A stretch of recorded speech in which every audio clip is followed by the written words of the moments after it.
Anything is possible. It started with a dream. Our passion made a difference and built a family. We've grown strong together. Hello, you're with Libby from libbystamps.com, and I'm here today with another How Do I Do That video. And I'm starting to concentrate more on Christmas ideas or holiday gift ideas at the moment. So today we're going to look at decorating a wooden peg.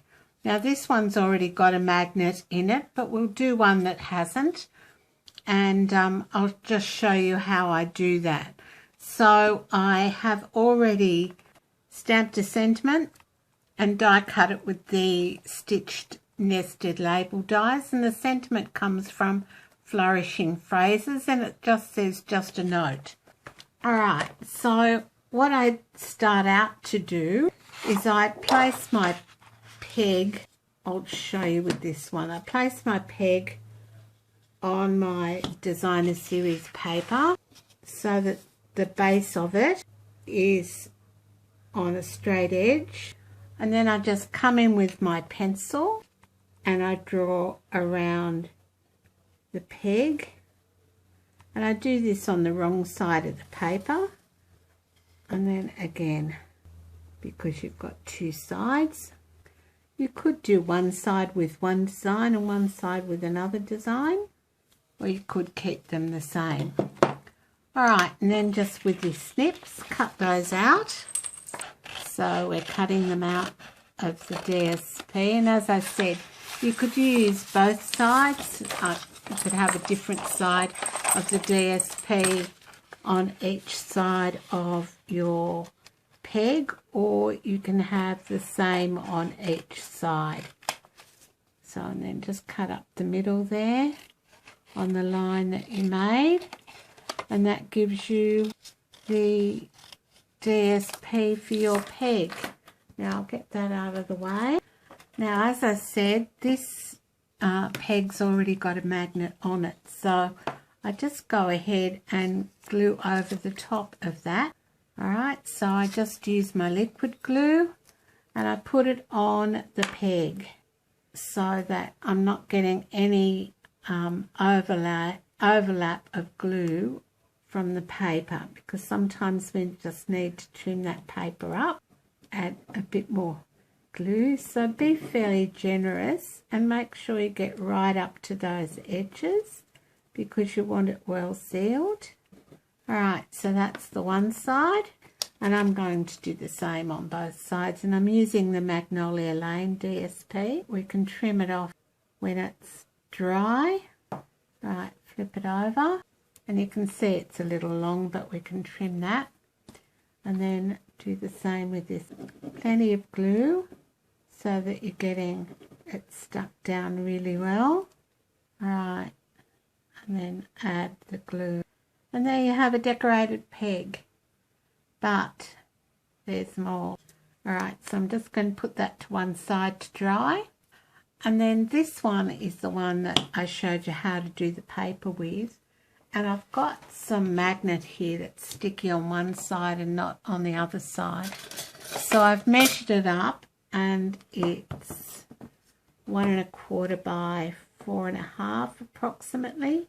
And I'm doing the full length because this magnet's not very thick, and I want it to be strong enough to stay on a fridge.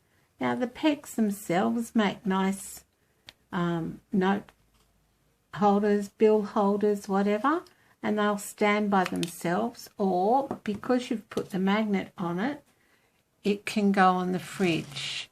So just, alright, so you just take the backing off. You could use P plates or L plates if you live in Australia, and just pop that on the back. We might actually put the DSP on first for this one. Having said that, so on with the DSP. So make sure again you've got plenty of glue all around the edges.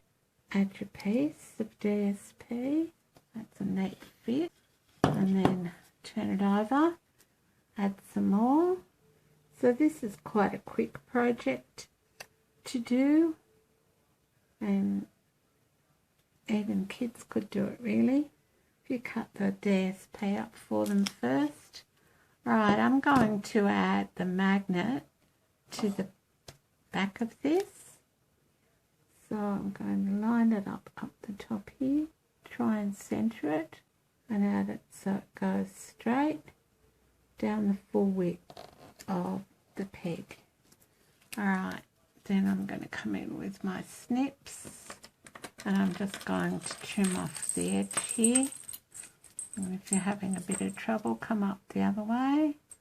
Just make sure your snips are level with your peg so that you're getting a nice straight line. So that's got a magnet on the back and nothing on the front, so we need to decorate the front. And as I said, I've done one of these, so you can add just a note. I'm just going to add that to the small one. We'll just trim the small one up. Alright, so that's looking pretty good. Alright, so I'm going to put that on this one with some, I'm just going to use some liquid glue. So I'm going to put that about there, I think. So I'm just going to put some liquid glue on there. Now I'm using liquid glue because dimensionals, even though it gives it something to stand up by, it also gives it something to catch on, and they catch dust easily. So then you can go on and add ribbon. So you could add some of this ribbon. So I'm bringing my ribbon. My bow tying tool, which you can buy if you live in Australia. So it makes bow tying really quick and easy. So just tie a bow and neaten those ends up. This bow I'm going to add also with liquid glue, so you'll need to let it dry for a while. So I've put a fair bit of liquid glue on there, and then I'm just pushing that down and I'll let that dry. So that's one that we've done, and I'll do the same with the other one. I'll decorate it and leave it on my blog for you to have a look at. Now, the products I've used, apart from the pegs, are available in my online store.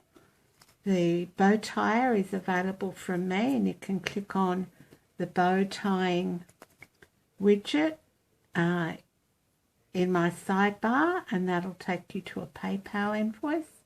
I think it's $15 for Australia, includes postage. And I'd love you to be a customer of mine and shop online. So go to libbystamps.com, click on the shop button, and buy these products in my online store. So thanks so much for stopping by today, and I'll be back again next week with another one of How Do I Do That. Thanks a lot. Bye for now. Everybody plays a part in doing what we love.